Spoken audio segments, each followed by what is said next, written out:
Hi friends, പുതിയ ഒരു വീഡിയോയിലേക്ക് ഏവർക്കും സ്വാഗതം. ഇത് ഞാൻ ഷോർട്സ് ആയിട്ടാണ് പറയുന്നത്. കൂടുതൽ വിവരങ്ങൾക്ക് നിങ്ങൾ എൻ്റെ വീഡിയോ സന്ദർശിക്കുക.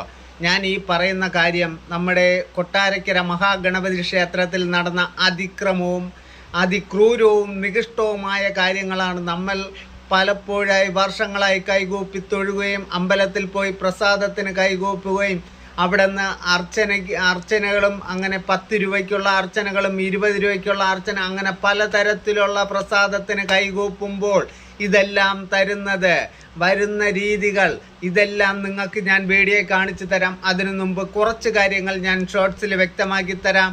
അവിടെ കരിപ്രസാദം, ചന്ദനം, അത് പോയിട്ട് പായസം, നമുക്ക് ഏറ്റവും ഇഷ്ടപ്പെട്ട ഉണ്ണിയപ്പം, ഇതിനെല്ലാം ചെയ്യുന്നത് ഉണ്ണിയപ്പം ഉണ്ടാക്കുന്നത് മാത്രം അവിടെ ഇരിക്കുന്ന തിരുമേനിമാർ എന്ന് പറയുന്നവർ.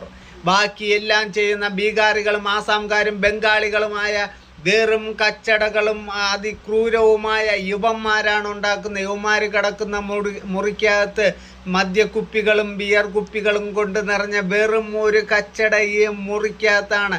അതിന് നമ്മൾ ദൈവത്തിൻ്റെ മുന്നിൽ വയ്ക്കുന്ന നെയ്യ്, വിളക്കെണ്ണ, സാമ്പ്രാണിത്തിരി, കർപ്പൂരം, ഇതെല്ലാം യൗമാർ കിടക്കുന്ന മുറിയിൽ അട്ടിയിട്ട് വച്ചിരിക്കുക. കാര്യം നമ്മൾ കൊടുക്കുന്ന സാധനങ്ങളെല്ലാം നമ്മൾ പോകുന്നതിൻ്റെ പിന്നാലെ വേറെ കടയ്ക്കുമാർ ടെൻഡർ കൊടുക്കുന്നുണ്ട്. ദേവസ്വം ബോർഡിൻ്റെ അതിക്രൂരവും നികൃഷ്ടവുമായ കച്ചട പെരുമാറ്റത്തിലൂടെ കാര്യം നമ്മളെ ഭക്തന്മാരെ വഞ്ചിച്ചു കൊണ്ടിരിക്കുകയാണ്. കൊട്ടാരക്കര മഹാഗണപതി അമ്പലത്തിൽ ഇതുവരെയും നടന്നുകൊണ്ടിരിക്കുന്ന കാര്യങ്ങൾ ഞാൻ ഇപ്പോൾ നിർത്തുന്നു. ബാക്കി കാര്യങ്ങൾ നിങ്ങൾ വന്ന് വീഡിയോ നോക്കൂ. വീഡിയോയിൽ വ്യക്തമാക്കി ഞാൻ പറയുന്നുണ്ട്.